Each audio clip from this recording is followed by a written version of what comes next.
নমস্কার বন্ধুরা, বিদ্যার্থীতে আপনাদের স্বাগত জানাই। আমাদের বেঙ্গল স্কুল অফ আর্টের যে লেকচার সিরিজটা চলছে, এর মধ্যে ইন্ডিয়ান পেন্টিং এর পার্টটা কমপ্লিট হয়ে গেছে। একমাত্র prominent artist Bengal school of art থেকে রামকিঙ্কর বেইজকে আমি বাদ রেখেছিলাম। তার কারণ কি, উনি অ্যাজ আ পেন্টার যতটা না পপুলার, তার থেকে উনি বেশি পপুলার ওনার স্কাল্পচার আর্টের জন্য। সেই জন্য আমি ওনাকে বাদ রেখেছিলাম। আমি ভেবেছিলাম যে স্কাল্পচার আর্টটা আমি ওনার পেন্টিং এর সাথেই করিয়ে দেবো, কিন্তু আমি নোটস প্রিপেয়ার করার সময় আমার মনে হলো যে যেভাবে আমি পেন্টিং এর ক্ষেত্রে আপনাদেরকে ইন্ডিয়ান স্কাল্পচার কিভাবে ডেভেলপ, ইন্ডিয়ান পেন্টিং কিভাবে ডেভেলপ হয়েছে, তারপরে বেঙ্গল স্কুল অফ পেন্টিং কিভাবে ডেভেলপ হয়েছে এবং তার যে পার্থক্য, কনটেক্সট, যে হিস্টোরিক্যাল অ্যাসপেক্টগুলো রয়েছে, সেইগুলো বুঝিয়ে তারপরে যেভাবে এগিয়েছি, সেই ক্ষেত্রে আমারও মনে হয়েছে যে স্কাল্পচার আর্টটাকে আমার একবার ডিফাইন করা দরকার এবং ইন্ডিয়ান স্কাল্পচার কিভাবে গ্রো করেছে সেটার একটা ব্যাকগ্রাউন্ড আপনাকে না দিয়ে ডাইরেক্টলি বেঙ্গল স্কুল অফ আর্টের রামকিঙ্কর বেইজ এবং অন্যান্য যারা আর্টিস্ট রয়েছেন তাদের স্কাল্পচারকে বোঝালে ঠিকভাবে ব্যাপারটা বোঝানো সম্ভব হবে না। ওই জন্য আমি ওই জিনিস দুটোকে সেপারেট করেছি। তা আমরা আজকের লেকচারে কি করব? আজকের লেকচারে আমরা রামকিঙ্কর বেইজের পেন্টিং গুলোকে দেখবো মূলত, এবং স্কাল্পচার আর্টের একটা ইন্ট্রোডাকশন পার্টও আমি এর সঙ্গে অ্যাড করে রয়েছি। ওই দুটো টপিক আমরা আজকে কভার করব। আপনারা যদি এই লেকচারের পুরোনো ভিডিওসগুলো না দেখে থাকেন, তাহলে আমি আই বাটনে ভিডিওটা ইনক্লুড করে দিচ্ছি। আপনারা চাইলে ওখান থেকে গিয়ে দেখে নিতে পারেন, বা আমি প্লে লিস্টটাও অ্যাড করে দেবো। ওই প্লে লিস্টটাও গিয়ে আপনারা পুরোনো যে লেকচারসগুলো রয়েছে সেগুলো দেখে নিতে পারেন। ওকে বন্ধুরা, তাহলে আজকে স্টার্ট করা যাক। রামকিঙ্কর বেইজের যে জীবনকাল ছিল 1906 থেকে 1980, এবং ওনার শেখাটা পুরোপুরি শান্তিনিকেতনের কলাভবন, এবং ওখানে উনি পড়িয়েছেন, এবং ওখানে আপনারা এখনো গেলে ওনার অনেক স্কাল্পচার আর্ট ওখানে আপনারা দেখতেও পারবেন। ঠিক আছে, he is mainly celebrated for his sculptures. ওনার মূর্তিকার হিসেবে উনি বেশি সেলিব্রেটেড। ঠিক আছে, তবে ওনার পেন্টিংগুলো খুব ব্রিলিয়েন্ট। পেন্টিংগুলোর মধ্যে কি কি ফিচার দেখা যায়? ওনার পেন্টিংগুলোর মধ্যে বেঙ্গল আর্ট বা গ্রামীণ বাংলার রুরাল আর্ট বা ফোক আর্ট বলতে পারেন, সেইটা, প্লাস শান্তিনিকেতনের যে নিজস্ব একটা আর্ট মুভমেন্ট রয়েছিল সেইটা, এবং ওয়েস্টার্ন ট্রেন্ডস, উনি ওয়েস্টার্ন ট্রেন্ডসকেও ইনক্লুড করেছিলেন। ঠিক আছে, ইনফ্যাক্ট এটা আমরা দেখেছিও যে যেমন শেষের দিকে সুনীল দাস বলুন, যারা লাস্টের দিকের মডার্ন আর্টিস্ট এসেছিলেন, ওনারা কি করেছিলেন, ওনারা ওনাদের আর্টের মধ্যে ওয়েস্টার্ন যে আর্টিস্ট্রির স্টাইল আছে তার থেকে যেটা নিতে পারতেন সেটা নিয়েছেন। যেমন আপনি যদি ক্ষিতীন্দ্রনাথ মজুমদারের দেখুন, বা যামিনী রায় দেখুন, বা আপনি যদি অবনীন্দ্রনাথ ঠাকুরের দেখুন, ওনাদের যখন বেঙ্গল মুভমেন্টের সঙ্গে ওনারা যুক্ত ছিলেন, সেই সময়কার ওনাদের আর্টের মধ্যে ইন্ডিয়ান ফিচার বেশি। ক্ষিতীন্দ্রনাথ মজুমদারের ক্ষেত্রে তো খুবই প্রমিনেন্টলি, যেমন লিরিক্যাল স্টাইল, অ্যাবস্ট্রাকশনিজম, এই জিনিসগুলো, বা যে ইমাজিনারি যে আইডিয়া থেকে ড্র করা, ইমোশনগুলো বোঝানো, ভাব যেটা আমরা বলে থাকি, ভাব বোঝানো, সেগুলো খুব বেশি ওনার পেন্টিংয়ে লক্ষ্য করা যায়। মডার্ন স্টাইল উনি অ্যাডাপ্ট করেন নি বলা যেতে পারে, কিন্তু পরের দিকের আর্টিস্টগুলোর মধ্যে যে ওয়েস্টার্ন ট্রেন্ডও কিছুটা অ্যাডাপ্ট হয়েছে, এটা আমরা দেখতে পাই। ওনার যে পেন্টিং ছিল তার কিছু কি ফিচার্স ছিল। কি ফিচার কি? তার মধ্যে একটা হচ্ছে এক্সপেরিমেন্টেশন। উনি ডিফারেন্ট ম্যাটেরিয়াল নিয়ে এক্সপেরিমেন্ট করতেন। আমরা জানি যে বেঙ্গল স্কুল অফ আর্টের মধ্যে one of the most important thing was water colour. ঠিক আছে, ওয়াটার কালার অন পেপার, এইটা খুব ইম্পর্টেন্ট জিনিস ছিল। কিন্তু রামকিঙ্কর বেইজ কি করেছেন, কিছু কিছু ওনার পেন্টিং ছিল সেগুলো হচ্ছে অয়েল অন ক্যানভাস, ক্যানভাসের উপরে অয়েল পেন্টিং এর জিনিসও উনি ইউজ করেছেন। ঠিক আছে, এই অয়েল পেন্টিং ইউজ করে, যেমন ওনার একটা ফেমাস পেন্টিং আছে বিনোদিনী। এটার যে প্রাইমারি মানে প্রাথমিকভাবে যেটা হয়েছে সেটা হচ্ছে আপনার ওয়াটার কালার বেশি হয়েছে, কিন্তু এর পরে অয়েল পেন্টিং ভার্জনও বের করা হয়েছিল। তো এই জিনিস ডিফারেন্ট ম্যাটেরিয়াল নিয়ে উনি এক্সপেরিমেন্টেশন করেছেন। এবং ওনার সাবজেক্ট ম্যাটার বা থিম কি থাকতো? Subject matter everyday rural life. শান্তিনিকেতনে ছিলেন, তো শান্তিনিকেতনের যে গ্রাম্য পরিবেশ ওখানে সেগুলো দেখতেন। তারপরে সান্থাল ট্রাইবাল কমিউনিটি, তাদের সঙ্গে ওনার ইন্টারাকশন হতো, তাদের ডে টু ডে লাইফ, সেইগুলোকে উনি খুব সুন্দরভাবে ওনার পেন্টিংয়ের থ্রু ফুটিয়ে তুলতেন। এছাড়াও যে বাংলার যে ফেস্টিভ্যালগুলো রয়েছে, ঠিক আছে, সেই ফেস্টিভ্যালগুলোকে দেখা এবং সেইটাকে দেখে পেন্টিং করা। মানে এখানে দেখে পেন্টিং করা বলতে আমি কিন্তু অবজারভেশন বেসিসের উপরে বলছি না। এখানে ধরেন পেন্টিংয়ের কোনো মেলার কোনো সিন রয়েছে, সেটা উনি যখন পরে ড্র করতেন সেটা ওনার ইমাজিনেশন থেকে আসতো। হ্যাঁ, কিছু অ্যানিমাল ফিগার্স উনি ড্র করেছিলেন, সেগুলো আপনি বলতে পারেন নেচার অবজারভেশন এইসবের উপরে করা। তবে এখানে অবজারভেশন বলতেও কিন্তু কখনোই আপনারা মনে রাখবেন ইন্ডিয়ান আর্টিস্টদের মধ্যে এই ব্যাপারটা ছিল না যে অ্যাজ ইট ইজ দেখে পোর্ট্রেট করা, ঠিক আছে। যদিও বিনোদিনীর যে পোর্ট্রেটটা আছে ওটা ওনারই এক স্টুডেন্টের মণিপুর থেকে ছিলেন, তার ওপরে তাকে দেখে বা তার থেকে ইন্সপায়ার্ড হয়ে করা, ঠিক আছে। কিন্তু একটা স্লাইট ডিফারেন্স আছে ইন্ডিয়ান আর্টিস্টগুলোর মধ্যে, তারা কি করতেন মেমোরি বেসডটাই বেশি করতেন, ঠিক আছে, rather than as it is দেখে করা। তো সাবজেক্ট ম্যাটার আমি বললাম যেটা, যে এভরি রুরাল লাইফ এবং সান্থাল ট্রাইবাল কমিউনিটি এবং ফেস্টিভ্যালের ওপরে এই সাবজেক্ট ম্যাটারগুলো ওনার পেন্টিং এর মধ্যে দেখা যেত। এবং টেকনিক কি ইউজ করতেন, ডিফারেন্ট ইউজ অফ ম্যাটেরিয়াল, কিছু আনকনভেনশনাল সাপোর্ট, যেমন হচ্ছে গানি ক্লথ, ঠিক আছে, মানে হচ্ছে আপনার চটের যে ক্যানভাসের জায়গায়, পেপার ক্যানভাসের জায়গায় চটের ম্যাটেরিয়ালের তৈরি সেই ধরনের ক্যানভাস উনি ইউজ করা, ঠিক আছে। তারপরে থিক লেয়ার অফ পেইন্ট দিয়ে একটা ভলিউম বা সেন্স অফ ডেপথ বোঝানো, এই টেকনিকগুলো উনি ইউজ করতেন, যেগুলো অন্যান্য আর্টিস্টদের থেকে ওনাকে একটু আলাদা করে তোলে। এবং এছাড়া কি আছে, ডিফারেন্ট পোর্ট্রেচার, যেমন হচ্ছে সাইকোলজিক্যাল, ওনার পোর্ট্রেচারগুলোর একটা ফিচার আছে, যখন যে ইমেজারি বা যার ইমেজ করছে সেই ক্ষেত্রে তার একটা সাইকোলজিক্যাল ডেপথ এবং এমপ্যাথি ওনার পোর্ট্রেটের থ্রু পাওয়া যায়, ঠিক আছে। যেমন বিনোদিনীর মধ্যে উনি ইন্নার কনফ্লিক্ট এবং গ্রেস এই দুটো জিনিসটাকে খুব সুন্দরভাবে মুখের মাধ্যমে ফুটিয়ে তুলেছেন। যেমন বলছিলাম বিনোদিনী প্রথমে হয়েছিল ফার্স্ট ভার্জন, এটা ওয়াটার কালার অন পেপার, এটা খুব সম্ভবত 1948-এ বানানো। ওয়াটার কালার অন পেপার এটা ড্র করা হয়েছিল, বিনোদিনী নামেই একজন ছিলেন, তিনি হচ্ছেন মণিপুরের একজন ব্যক্তি ছিলেন এবং রামকিঙ্কর বেজের স্টুডেন্ট ছিলেন, তো তাকে দেখেই উনি ড্র করেছিলেন এবং খুব সম্ভবত এটার উপর একটা স্কাল্পচারও আছে। ছবিটার মধ্যে খুব ইমোশনাল ডেপথটাকে বোঝানো হয়েছে এবং একটা ইনার কনফ্লিক্ট অ্যান্ড গ্রেস, এই দুটো জিনিসকেই বোঝানো হয়েছে।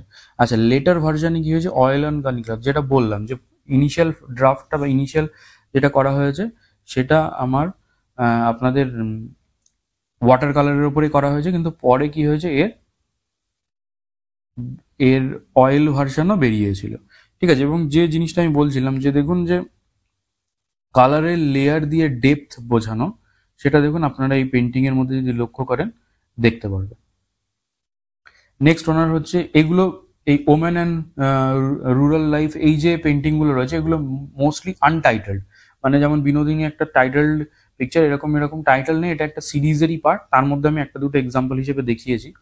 এখানে কি হতো, গ্রাম্য জীবনের উপরে বেশি ফোকাস থাকতো, তারপরে ওখানে যে গ্রামীণ যে লেবার ইউজ হতো, ঠিক আছে, যেমন হচ্ছে ধরুন মাঠে কাজ করার সিন আছে, কোথাও এই যে ধান নিয়ে যাওয়ার, গরু নিয়ে যাওয়ার, মাঠে লাঙল দেওয়ার যে সিনগুলো রয়েছে, বা কোথাও মহিলারা ধান ঝাড়ছেন, এই ধরনের সিন রয়েছে, ঠিক আছে। এই সমস্ত সিনগুলোকে ড্র করা হয়েছিল। আর যেটা বললাম উইচ ওয়াজ মোস্টলি আনটাইটেলড, আর গ্রামীণ যে পরিবেশ সেটাকে এটা এই সিরিজের থ্রু খুব ভালোভাবে ফুটিয়ে তোলা হয়েছিল। এবং এখানে কি হতো, এখানে দেখুন রিয়েলিজম অ্যান্ড অ্যাবস্ট্রাকশন এই দুটো মিল খায়। এখানে দেখুন পিকচারটা আপনি দেখলেই বুঝতে পারবেন ইট ইজ অ্যাবস্ট্রাক্ট, ঠিক আছে। এখানে এইটাকে যদি আপনি অবজার্ভ করেন, এখানে আপনি অ্যাবস্ট্রাকশিজম অ্যান্ড রিয়েলিজম এই দুটোর মিল পাবেন, ঠিক আছে। সো এই পিকচারগুলো কি থাকতো, রিয়েলিজম অ্যান্ড অ্যাবস্ট্রাকশন এই দুটোর কম্বিনেশন ওনার পিকচারের মধ্যে ফুটে উঠতো। এছাড়া যে ফেস্টিভ্যাল সিরিজ রয়েছে, এটাও আনটাইটেল সিরিজ, এটাতেও কোনো পার্টিকুলার টাইটেল নেই, এটাও আনটাইটেল সিরিজ। এবং এখানে দেখুন অনেক বেশি ডাইনামিক কম্পোজিশন, এবং এখানে দেখুন একটা ফেস্টিভ্যাল বা একটা মেলার সিন দেওয়া আছে।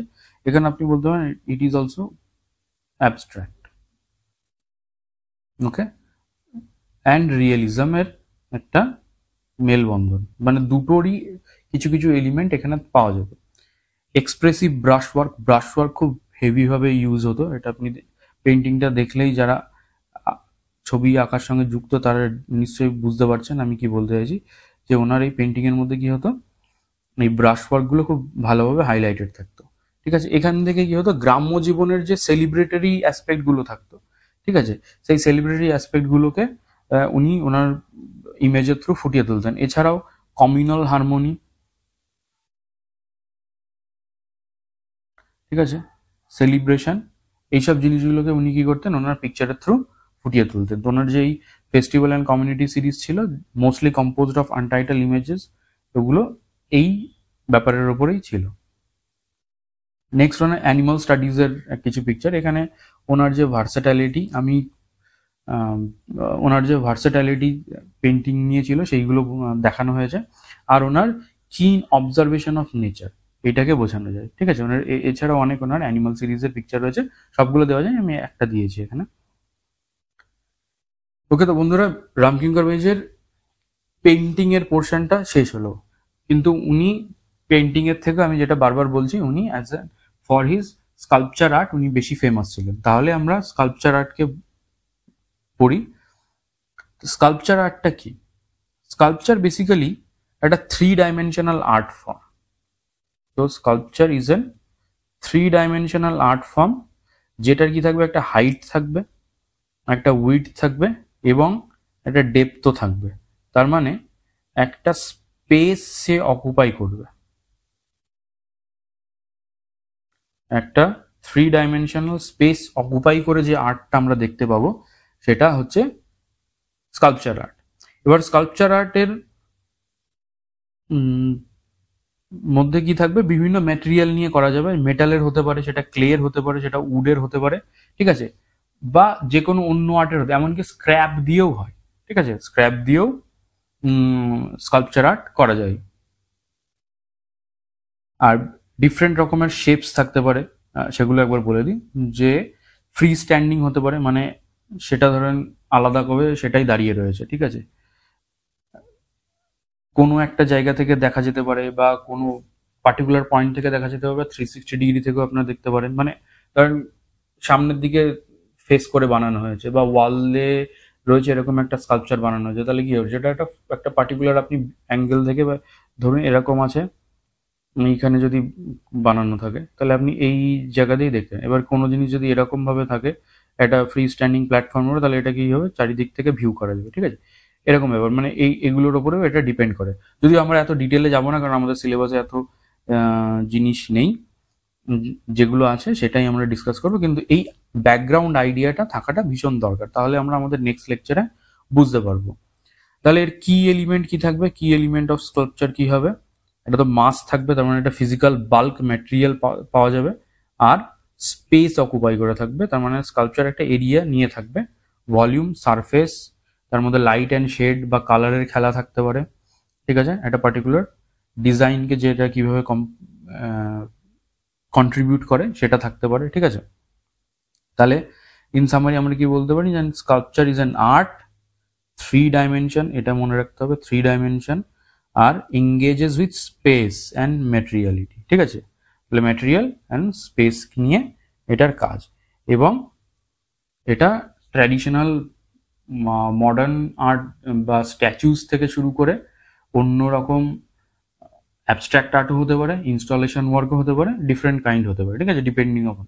তো অত আমরা ডিটেলে যাবো না কোনটা কি ক্যাটাগরাইজেশন, আমরা শুধু এইটুকু বুঝলাম যে স্কাল্পচার আর্টটা কি। তাহলে বেসিক্যালি সিম্পল ওয়ার্ডে বললে 3 ডাইমেনশনাল আর্ট, যার মধ্যে বিভিন্ন ম্যাটেরিয়াল নিয়ে কাজ হবে এবং একটা স্পেস অকুপাই করবে, এরকম একটা অবজেক্ট ক্রিয়েট করা হবে।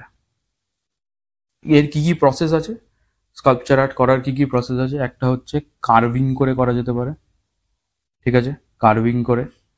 কার্ভিংটা কি, কার্ভিংটা হচ্ছে এইখানে দেখুন, এখানে কি হচ্ছে, একটা পাথর রয়েছে, ধরুন এখানে দেখুন একটা চিজল নিয়ে এটাকে উপরে মারা হচ্ছে, এবং এটা হ্যামার দিয়ে এটাকে পেটানো হচ্ছে। তাহলে এই চিজলটা কি করবে, এর উপরে ডিফারেন্ট শেপ করবে, এই পাথরটাকে ভেঙে ভেঙে ভেঙে ভেঙে কি করা হবে, একটা মূর্তি হোক বা যেটাই আর্টিস্ট বানাতে চাইছে, অ্যানিমাল ফিগার হতে পারে, হিউম্যান ফিগার হতে পারে, বা অ্যাবস্ট্রাক্ট কিছু হতে পারে, যেটাই আর্টিস্ট বানাতে চাইছে সেই শেপটাকে এখানে প্রদান করা হবে, ঠিক আছে, by using hammer and chisel. তাহলে এখানে কি হলো, এই যে ফ্রি স্ট্যান্ডিং একটা স্ট্রাকচার ছিল স্টোন, এইটা থেকে কার্ভিং করে করে স্কাল্পচার করা হলো, তাহলে এটা গেল কার্ভিং এর। আর একটা হচ্ছে মডেলিং। মডেলিং কি হচ্ছে, এটা একটা অ্যাডিটিভ প্রসেস, এখানে একটা সফট কোনো ম্যাটেরিয়াল থাকবে, ক্লে হতে পারে, ওয়্যাক্স হতে পারে, যেটার উপরে কি হবে সিম্পল টুলস দিয়ে, যেমন এখানে ধরুন একটু ছিলে একটা সিম্পল টুলস ইউজ করে কি করা হচ্ছে, বানানো হচ্ছে। এবার এখানে হয়তো কখনো কখনো অ্যাডিশন করতে পারে, যেমন ধরুন অনেক সময় আইব্রোজ অ্যাড করে দেওয়া যেতে পারে, ঠিক আছে। বা এটা যদি মাটিরই বানানো, তাহলে এখানে আইব্রোজ করতে গেলে একটা হতে পারে যে এখানে এই টুলটা দিয়ে এরকম ভাবে কেটে কেটে বানালো, আর একটা হতে পারে যে একটা আলাদা লাম্প নিয়ে এখানে লাগালো, দিয়ে তারপরে সেটাকে ডিজায়ার্ড শেপ দেওয়া হলো। আই বলস এর ক্ষেত্রে ওরকম হতে পারে অনেক সময়, যে ওর মধ্যে থেকে কেটে করলো বা আলাদা একটা ম্যাটেরিয়াল অ্যাড করে সেটাকে তারপরে কেটে কেটে শেপ দেওয়া হলো, ঠিক আছে। সমস্ত রকমেরই হতে পারে।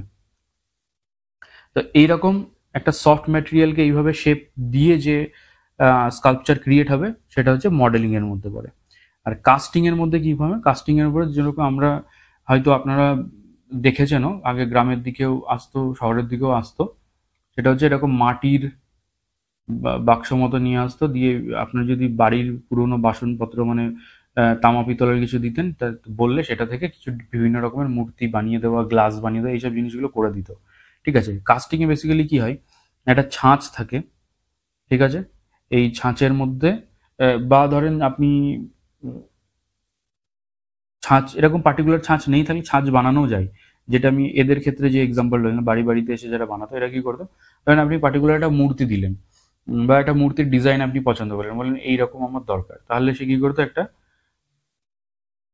মোমের ওই মূর্তির আকারে মানে যেটা বানাতে যাচ্ছে সেই আকারের একটা মোমের ছাঁচ আগে থেকে বানিয়ে রাখতো, দিয়ে এর উপরে কি হতো, পুরো মাটি দিয়ে চাপা দিয়ে দিত, দিয়ে একদিকে একটা হোল করা থাকতো, যাতে এইটা যদি গোলে বের করা যায় তাহলে এখান থেকে বেরিয়ে যায়, এখানে একটা আউটলেট থাকতো, আর এদিকে একটা ইনলেট থাকতো। এবার কি হতো, গরম করে গলিয়ে এই ইনলেটের মধ্যে দিয়ে মেটালটাকে, যে মেটালের আমি কাস্টিং করতে যাচ্ছি সেই মেটালটাকে ঢেলে দেওয়া হতো। এখানে যখন যেত তখন কি হতো, এই যে আগে থেকে এটা আমি যেটা বলছি, আমি যেটা ডিফাইন করছি, এটা হচ্ছে লস্ট ওয়্যাক্স টেকনিক, ঠিক আছে। এটা আমরা যখন ইন্ডিয়ান আর স্কাল্পচার পড়বো তখন এটা একটু আমি ডিটেলে বলবো। তো কি হলো, মোমটা গলে এই চ্যানেল থেকে বেরিয়ে যেত এবং এই মেটালটা কি হতো, এর জায়গা নিয়ে নিত, ঠিক আছে। যে যখনই এর জায়গা নিয়ে নিল তখন ও একটা কংক্রিট শেপে চলে আসতো। এবার আরেকটা হতে পারে, ধরুন প্লাস্টার অফ প্যারিস দিয়েও অনেক সময় ছাঁচ বানানো হয়। প্লাস্টার অফ প্যারিসের ছাঁচ বানানো থাকলে তার মধ্যে আপনাকে আর এই ওয়্যাক্স ইউজ করার দরকার নেই, ডাইরেক্টলি আপনি ওই কাস্টের মধ্যে ঢেলে দিলেন, তাহলে আপনার ডিজায়ার্ড শেপ চলে এলো, তাহলে এটা গেল কাস্টিং মেথড। আরেকটা হতে পারে অ্যাসেম্বলেজ। এখানে যেমন দেখুন এগুলো কিছু অন্য ম্যাটেরিয়াল, যেমন স্ক্র্যাপ পার্টগুলো, নর্মালি যেগুলো আমরা স্ক্র্যাপ পার্ট দেখি সেগুলো সবই হয় অ্যাসেম্বলিং আর্ট। সেখানে বিভিন্ন রকমের স্ক্র্যাপ জিনিসগুলোকে জুড়ে জুড়ে জুড়ে কি হয়, একটা নতুন আর্ট ক্রিয়েট করা যায়, ঠিক আছে। ইট is also an additive process. তো বিভিন্ন ম্যাটেরিয়ালকে কম্বাইন করে যে আর্টটা ক্রিয়েট করা হয় সেটা হচ্ছে অ্যাডিটিভ অ্যাসেম্বলিং আর্ট। নর্মালি আপনারা দেখবেন স্ক্র্যাপ আর্টগুলো এরকমই হয়, যে পুরোনো যে ম্যাটেরিয়ালগুলো ইউজ হচ্ছে না সেগুলোকে দিয়ে একটা যখন আর্ট ক্রিয়েট করা হয়, এগুলো নর্মালি অ্যাসেম্বলিং, সব বলবো না, নর্মালি এগুলো অ্যাসেম্বলিং আর অ্যাসেম্বলেজ আর্টই হয়, ঠিক আছে। This are the 4 techniques. তাহলে বন্ধুরা আজকে লেকচার আমি এখানেই শেষ করি। এটা শর্ট লেকচার থাকলো, এর পরের লেকচার যেটা আমাদের আসবে সেটা হচ্ছে ইন্ডিয়ান স্কাল্পচার। এই যে ইন্ডিয়ান স্কাল্পচারটাকে আমি আপনাকে নেক্সট লেকচারে ভালো করে বুঝিয়ে বলবো। এখন আমি এইখানে শেষ করছি, যদিও ভিডিওটা আমাদের অন্যান্য ভিডিওর তুলনায় ছোট, কিন্তু এই জন্যই আলাদা রাখছি কারণ টপিকটা আলাদা, ঠিক আছে। ইন্ডিয়ান স্কাল্পচারে আমি যখন ঢুকবো তখন অনেক ডিটেলে ওটাকে আমরা ভালোভাবে স্টাডি করবো, সিন্স টপিকটা আলাদা সেই জন্য আমি এটাকে সেপারেট ভিডিওতেই করবো।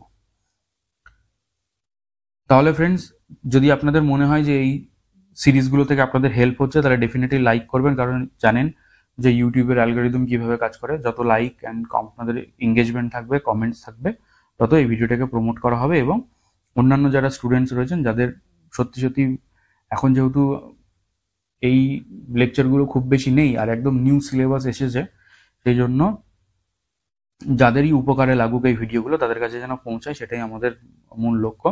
তাহলে আপনাদের বন্ধু বান্ধব যারা প্রিপারেশন নিচ্ছেন তাদের সঙ্গে শেয়ার করবেন। অ্যান্ড অবশ্যই যদি আপনি এতক্ষণ লেকচার এন্ড অব্দি আছেন তাহলে আশা করব আপনার লেকচারটা ভালো লেগেছে, এবং সাবস্ক্রাইব না করে থাকলে ডেফিনেটলি সাবস্ক্রাইব করুন এবং বেল আইকনটা প্রেস করে দেবেন, যাতে ফিউচার ভিডিওর নোটিফিকেশন আপনি পেয়ে যান। ওকে, থ্যাংক ইউ ফ্রেন্ডস।